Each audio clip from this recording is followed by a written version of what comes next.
Welcome to The Writer's Dream. This is a show where authors can talk about how they write their books, how they publish them, and how they market them, and other interesting things as well. You can find us here at ltveh.org. Just look at the videos of the shows. You can find us on Facebook. Guess what? The name of the Facebook page is The Writer's Dream. I am on Cablevision Channel 20 on Fridays at 3 o'clock. And also YouTube, you have to look my full name, Linda Maria Frank, and you will find over 100 interviews with authors. I've lost count, but I've been doing this for a number of years. And if you are interested in how books are made, how books are written, or you just want to find some good local authors, we're not all local authors, but and some great books, tune into the channel. Thank you very much. Today's guest is Lynne Hugo. And Lynne Hugo has written a beautiful book called Mothers of Fate. And she's going to tell us about this. Lynne is an award-winning author, and she's also written 13 books, which I think is pretty impressive. So welcome, Lynne. Thank you. I appreciate being here. Well, I appreciate your being here. I'm going to read something from the beginning of your book. It's a quote from Shakespeare. It says, "It is the stars above us, govern our conditions." That's from Shakespeare. So, Mothers of Fate put self-determination on the stand. What is fate? What do you think fate is? Well, I think that fate is something that I'm not sure that I believe in, but I think it is a very common belief that people have. People will say, I using fate and destiny as synonymous. I think that people often say that somebody is their soulmate, or it was destiny that we met, or we were destined to be together. Yes, I agree with you. I absolutely agree with you, Lynn. Um, how many times do we hear it's our karma? It's it's bad karma. It's good karma. People like to have something, I think, to believe in because they can't explain the things that are happening. I had the advantage of visiting an astronomer, I'm sorry, an astrologist. And that was a really fun experience because they had a whole computer program and they asked you your birthday and the birthdays of everybody you knew and whatnot. And they had this, like, it was a scientific approach. And all the things they said about my personality and the personality of the people that I was close to were very true. And they kind of gave advice about when to approach them about certain topics and whatnot. So I don't know. I have a science background. I like to think that everything is ruled by natural law, but I don't know. Maybe karma is too. What do you think? Well, to be honest, I don't know. I tend to believe that we determine our own fates. In the novel, what I wanted to do was have a woman, her name is Dina, who is absolutely convinced that a relationship she forms with a man is they're destined to be together, even though the reader may feel that this is just a mistake. Mm. This is not going to go well because he's married. But he seems to genuinely love her also, even as he is loyal and committed to his wife. But he seems torn. At any rate, she is totally convinced that he is her destiny. And then something happens, and was that destiny too?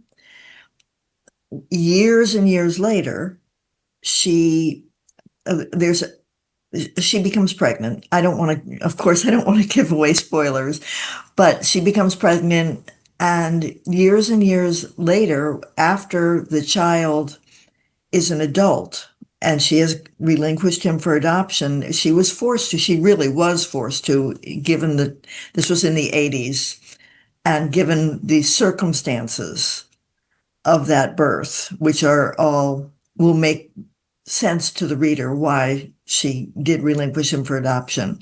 She consults an attorney um, because she wants to find this son who is now an adult. The attorney is very sympathetic, but the attorney is has a wife who is absolutely very, very strongly opposed to her taking the case, believing that everything we do is a result of our own choices, and that this destiny and fate business is just BS. Hmm. So it sets up a tension in the novel about, what is ethical, what is moral, what do we take responsibility for, and what do we say, I really, this was in the cards, this was my fate. So that is one of the threads of the novel. But then there are other issues raised in the novel. For example, when do we really not have a choice? Monica, the attorney's history includes back in the 80s workplace abuse when she was a corporate attorney, and it brings in how women were really abused in the workplace in some circumstances. And for example, the Anita Hill situation, Mhm. in which people like Phyllis Schlafly said, um, if a woman is abused in the workplace, she was asking for it. I love that. Yeah. I love that. Yes. And how, Going backwards now, too, with all of this stuff. yeah. So, there's that issue when does it happen that we literally don't have a choice? We are forced. Mhm. So is that fate? When do we not have a choice? When is our choice taken from us? So those are there are a number of situations that are explored in the novel that look at the issue of fate or destiny versus choice and self-determination. Yeah, I've always heard that you always have choices, but of course, every choice has its consequences. Exactly. And which consequences are you prepared to live with? That seems to me more the problem than stars ruling what I'm about to say. I think your personality plays more into it than the stars, than fate.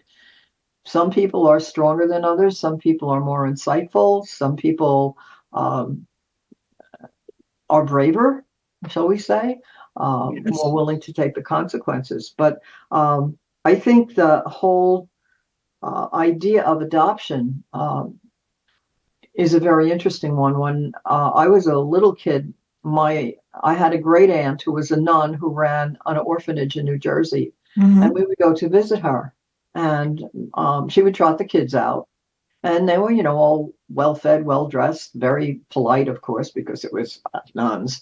And I was scared to death. I was scared to death. I would look at them and say, "How can they not have a mother and father?" It was a frightening thing. I'm sure. And if they are adopted, you think how lucky they are, but then I don't know. Again, every person reacts differently. So true. So true. So, can I ask you about the lawyer's partner? Yes. She, um, she's adamantly against a reunion between mother and son. Yes. She does. Yes. Her belief is strongly that because she was adopted herself, and she and her wife have adopted a baby, but she had very terrible experiences being shunted from foster home to foster home before she was adopted. Mm. She, And apparently her birth mother um, was an addict and was was neglectful, left Sure. her in dangerous situations before she was even taken and put in foster homes. Her belief is adamantly that only an adopted child has the right to search for a birth parent. A birth parent who relinquished a child has no right to be the searcher. That when your parental rights are taken from you, that ends every right you ever had. So that is Angela, the lawyer's wife's Hmm. absolute conviction. But then there's the ethical issue of, does she have the right to try to interfere with Monica's practice? Hmm. So I wanted this book to investigate a number of ethical issues. You Hmm. know, Mothers of Fate is really um, about ethics, and it's about of course, as I said, the issue of, is there fate? Is there choice? And how do we look at that? How do we look at personal responsibility? And so you're right. That is a big factor. There are so many stories about adoptions, though. I have a friend who, when he was a young man, a very young man, impregnated his girlfriend Hmm. and then went into the service. He didn't know. She didn't tell him. She didn't want to stop him.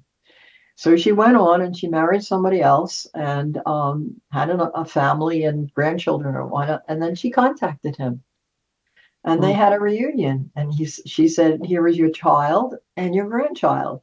And they were so overwhelmingly happy about that. So every situation, I think, depends more on the people than, did fate make her do that? Or, or did ethics make her do that? Did a sense of responsibility, wanting her child to know his real father, her real father, real as a yeah, girl. So yeah. I guess that would depend, because depending on his life situation, that could have been enormously disruptive to his life and family. mhm, mhm. She did a very kind thing, I think, to him to allow him to have his life, and she was strong enough to have the child without him. So Hmm. yeah, it depends on the person, I think. Yeah, I mean, as an adult, I mean, later when she contacted him and told him, that could have been enormously disruptive Because to he's his, married, yeah, that's what I mean. It could have been enormously disruptive. but his two children are adopted as well. He and his wife adopted their children. Hmm. So, because I think it was a late in life marriage. So, yeah, it's an interesting case. But Very, everybody's happy, very. except my friend is now suffering from dementia. So, Um, but he had that wonderful reunion, which I think was really great. yeah. Yeah, I don't know. I try to keep an open mind about things, but yeah, do you have the right to disrupt somebody's life without telling them about it? I think possibly that's the way to look at it.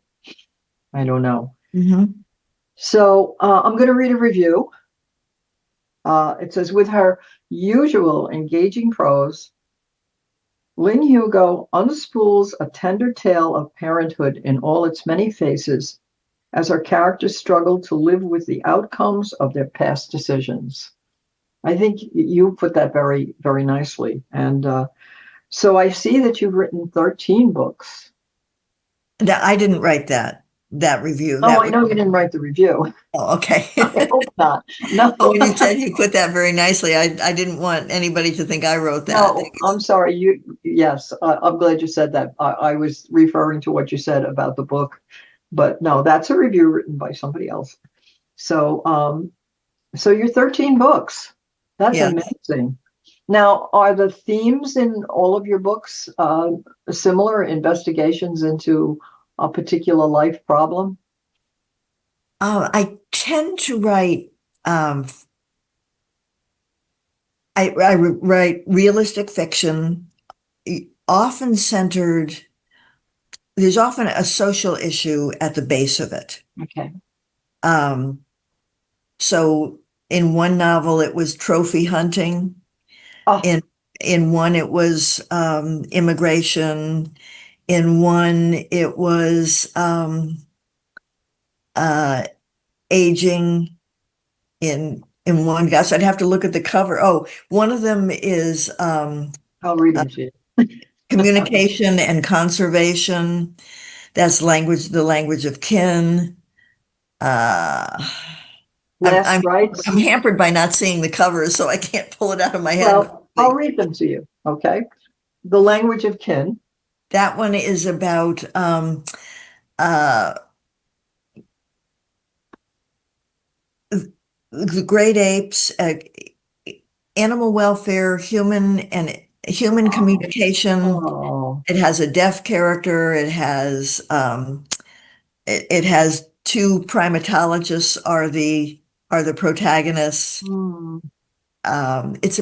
It's really about communication, but it's also about animal welfare. Yeah. Well, Whether that that's a whether tough zoo question. whether zoos can be moral or ethical for the great apes. Yeah. Yeah. The book of Carol Sue. Carol That Sue. that one has immigration at its base as a social issue. Even the titles are enticing. The Testament of Harold's Wife.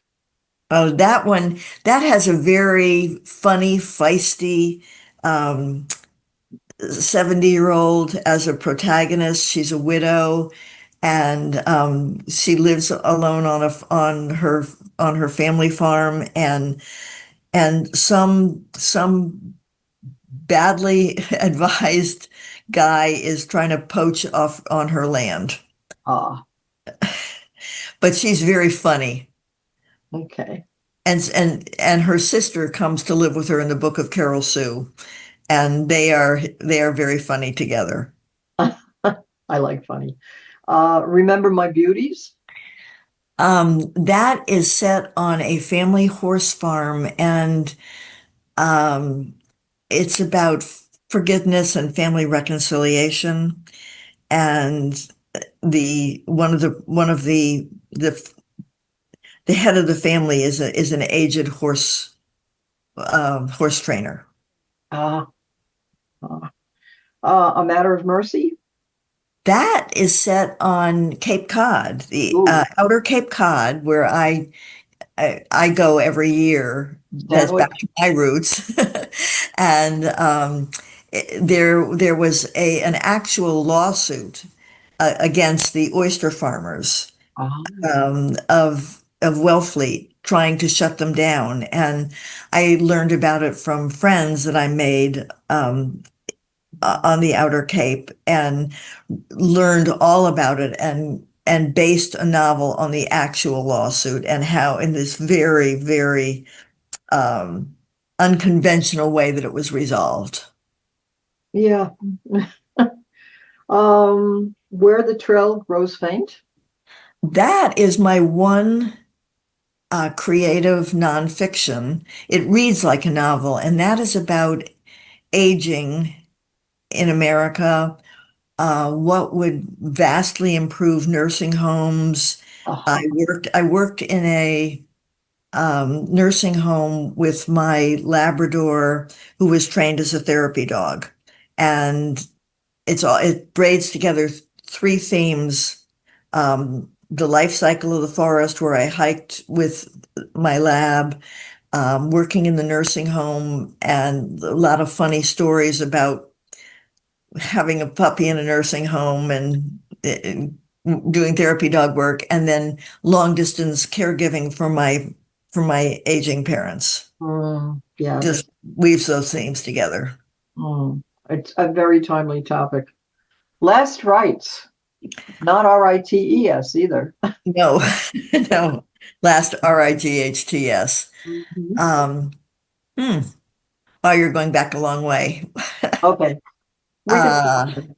Uh, That was about that is about a father who abandoned uh,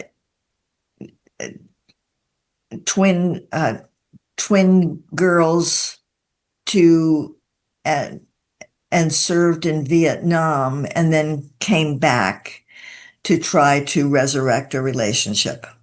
Mm, yes. Oh, yeah. I've spoken to a couple of Iraq War veterans who are suffering from PTSD, and Yeah. boy, I don't know. I don't know what to say about that. And So, in the Mothers of Fate, remember the yeah. adult son, Hmm. Dina's adult son, who was so troubled and so confused and had such a hard time with being adopted, had gone to Iraq. Oh, And there's a big section about his service in Iraq. And I have an interesting story about that if we're not too low on oh time. no, no. Go right ahead.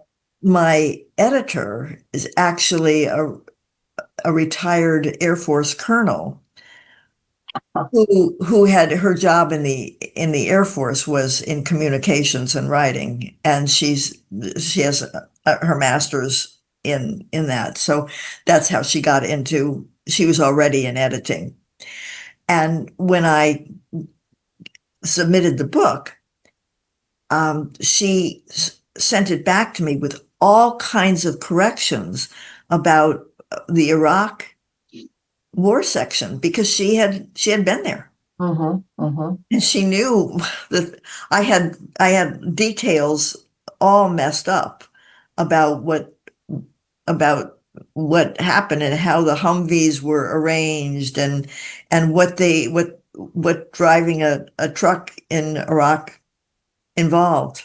Is really interesting. I learned so much.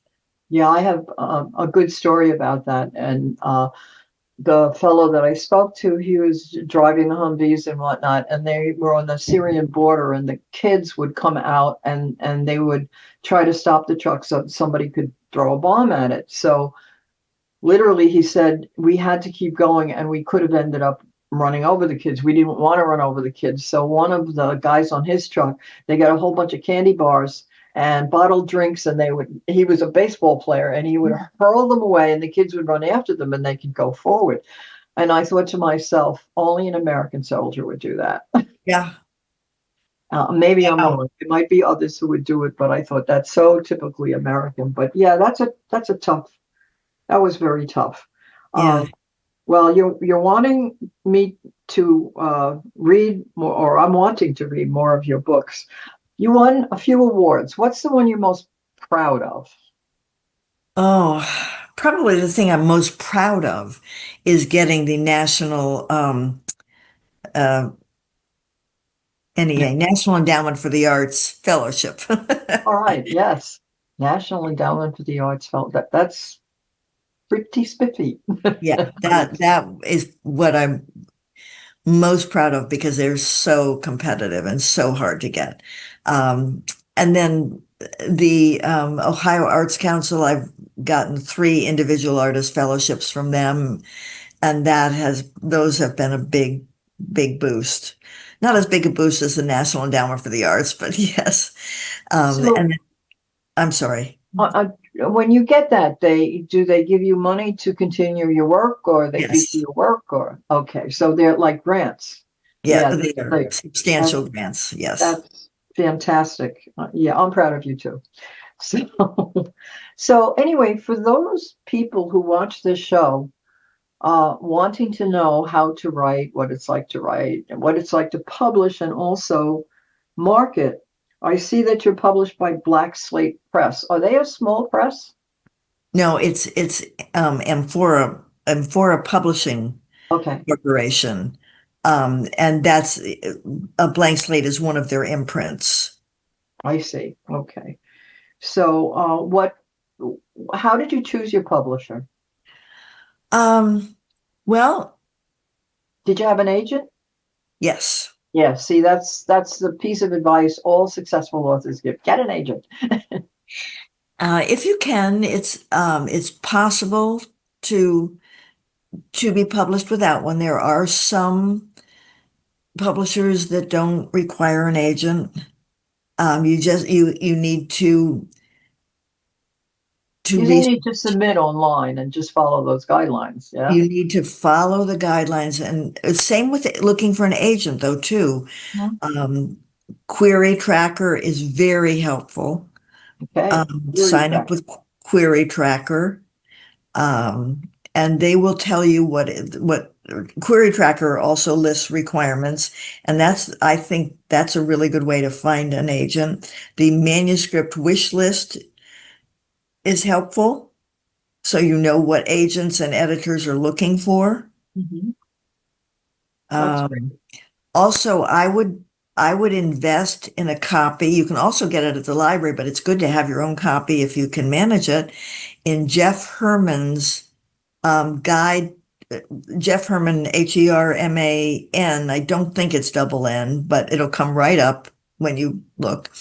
On Amazon, which by the way is where you can also purchase my books, or any bookshop.org, or Barnes and Noble, or any of those, major online retailers. Mhm. Um, Jeff Herman's Guide to Agents and Editors is a very, very useful resource because he gives you a lot of tips. So if That's for that's aspiring writers, I would really invest if you can in a copy of that. Or as I said, get it out of the library. very, very helpful. And yes, your books are on Amazon. Are they in audio and ebook as well?